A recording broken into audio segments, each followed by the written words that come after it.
तो last part में हमने देखा था कि जिन पर जाओ के अटैक करने से पहले ही रिवर माउंटेन मैप ने उसे टेलीपोर्ट कर कई हजार साल पहले के ओरिजिनल होली लैंड में भेज दिया था, जहां अभी जिन मास्टर ली से मिलता है और उसे पता चलता है कि मास्टर ली एक सीक्रेट सेक्ट बना रहे हैं और अभी जिन की पावर्स को देखकर वो उसे सीक्रेट सेक्ट का लीडर बनने को कहते हैं, जिस पर जिन हाँ कर देता है। साथ ही उसने अभी अपने सेक्ट के लिए तियान और एक लड़की को भी चुन लिया था। अब आगे तो इस पार्ट की स्टार्टिंग में हम देखते हैं कि जिन, तियान और उस लड़की को तीनों सेक्ट्स के लीडर ने अपने पास बुलाया था, जहां लीडर फेंग अभी जिन को बताती है कि उनसे मास्टर ली ने कहा है कि जिस किसी को भी फ्रीडम सेक्ट में ज्वाइन होना है उसे पहले तुम्हारे टेस्ट को पास करना होगा।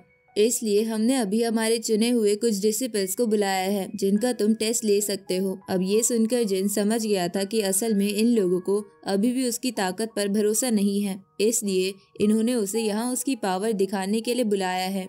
इधर अभी जिन के सामने 3 डिसिपल्स थे, जिन्हें देखने के बाद जिन शुरुआत में ही पहले वाले डिसिपल को चुनने से मना कर देता है। ये देखकर सभी हैरान थे, पर तभी वहाँ ऊपर से वो दूसरे मास्टर कहने लगते हैं कि ठीक है, लेकिन तुम बाकी दोनों का टेस्ट लेकर देखो क्योंकि वो दोनों ही बहुत स्ट्रांग है। अब यहाँ नीचे वो दोनों लड़के आगे आते हैं, जिसके बाद वो लड़की अभी जिन के पास आकर उसके कान में कहती है कि लेफ्ट वाला लड़का चीफ का बड़ा बेटा है, इसलिए आने वाले फ्यूचर में शायद उसे ही ओरिजिनल होली लैंड का सक्सेसर भी बनाया जाएगा।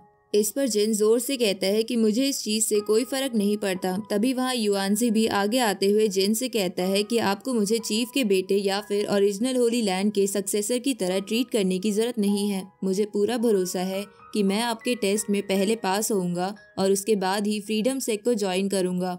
अब ये सुनकर जिन कहता है कि अच्छा तो ठीक है। इसके बाद वो आगे आते हुए अपनी एनर्जी से एक फॉर्मेशन क्रिएट करता है। इसे जिन युआनजी के ऊपर बनाता है, जिस वजह से इसके प्रेशर के कारण युआनजी अभी खड़ा भी नहीं हो पा रहा था। अब जिन उससे कहता है कि तुम खड़े तो हो नहीं पा रहे, फिर मेरे टेस्ट को पास करने के लिए मुझ पर अटैक कैसे करोगे।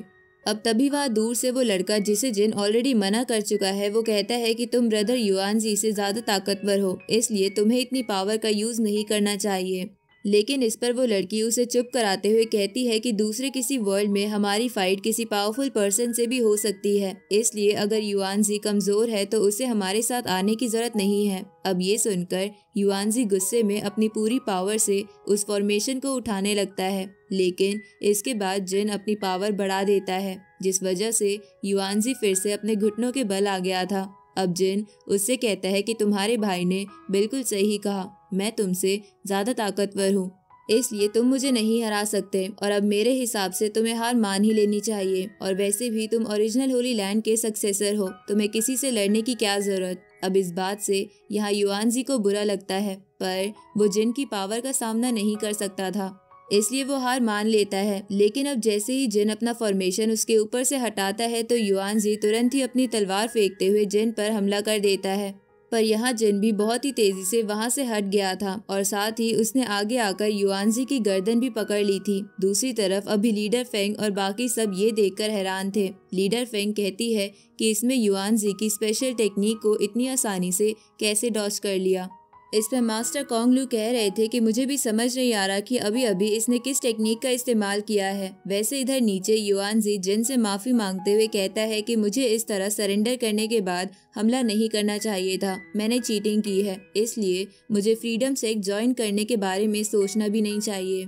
लेकिन अब जिन आगे आते हुए उसके कंधे पर हाथ रखता है और कहता है कि किसी भी फाइट के दौरान सामने वाला ये नहीं देखेगा कि तुम चीटिंग नहीं कर रहे हो तो वो भी चीटिंग ना करे। एक लड़ाई में सिर्फ जीत देखी जाती है और वैसे भी मैंने तुम्हें जो पहले बातें कही थी वो सिर्फ तुम्हें उकसाने के लिए कही थी। इसके बाद अब जिन युआनजी की तलवार उसे देते हुए उसे अपने फ्रीडम सेक्ट का मेंबर बना लेता है। इससे युआनजी बहुत खुश हो जाता है, जिसके बाद वो अपनी तलवार लेकर वहाँ फिर से पीछे आ जाता है। अभी यहाँ तियान उस लड़की से कह रहा था कि सिलेक्शन के नाम पर यहाँ तो बस टाइम पास ही हो रहा है, लेकिन इस पर वो लड़की तियान पर चिल्लाते हुए उसे समझाने लगती है। पर तभी वहाँ ऊपर से वो दूसरे मास्टर जिन से कहते हैं कि अगले डिसिपल को शायद तुम बिना टेस्ट के भी पास कर सकते हो, क्योंकि किंग यांग मेरा पर्सनल डिसिपल भी है। अब यहाँ किंग यांग का नाम सुनकर जिन हैरान हो चुका था। वो लड़की अभी जिन को देखकर सोच रही थी कि अचानक वो इतना सीरियस क्यों हो गया।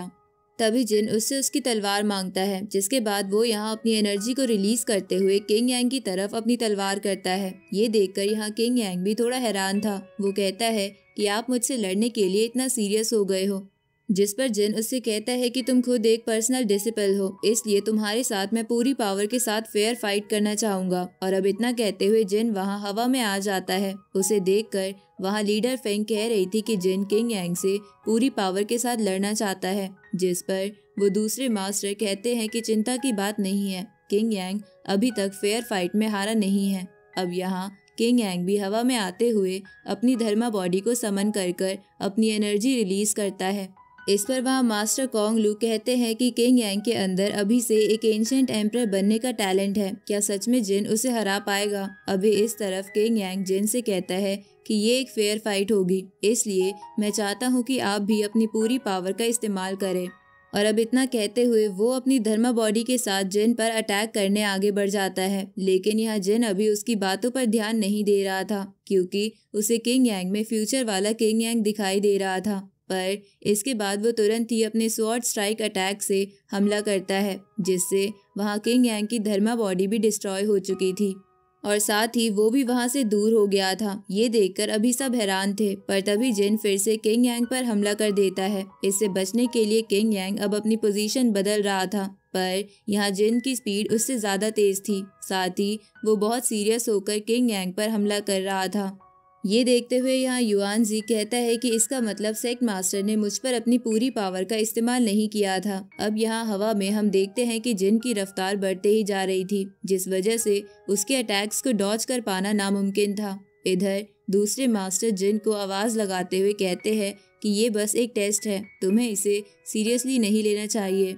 लेकिन यहाँ जिन अभी किसी की बात नहीं सुन रहा था। वो सोच रहा था कि अभी किंग यांग के पास जाओ की कोई भी मेमोरी नहीं है, इसका मतलब अगर मैं उसे अभी खत्म कर दूं तो शायद जाओ इससे कमजोर पड़ सकता है। इसके बाद अब जिन हमला करते हुए किंग यांग को वहां जमीन पर गिरा देता है और फिर अपनी पूरी पावर के साथ अटैक करने के लिए आगे बढ़ता है। लेकिन वहां वो दूसरे मास्टर भी जिन को रोकने के लिए आगे बढ़ गए थे, जिसके बाद वहाँ बहुत तेज धमाका होता है। अभी वो दूसरे मास्टर वहाँ जिन और किंग यांग के पास पहुँच नहीं पाए थे, लेकिन यहाँ जिन ने पहले ही अपने अटैक की डायरेक्शन हल्की सी बदल दी थी, जिस वजह से यहाँ किंग यांग बच जाता है। अब जिन खड़ा होते हुए कहता है कि तुम सच में बहुत पावरफुल हो, शायद इसलिए मास्टर ने तुम्हें अपना पर्सनल डिसिपल चुना होगा।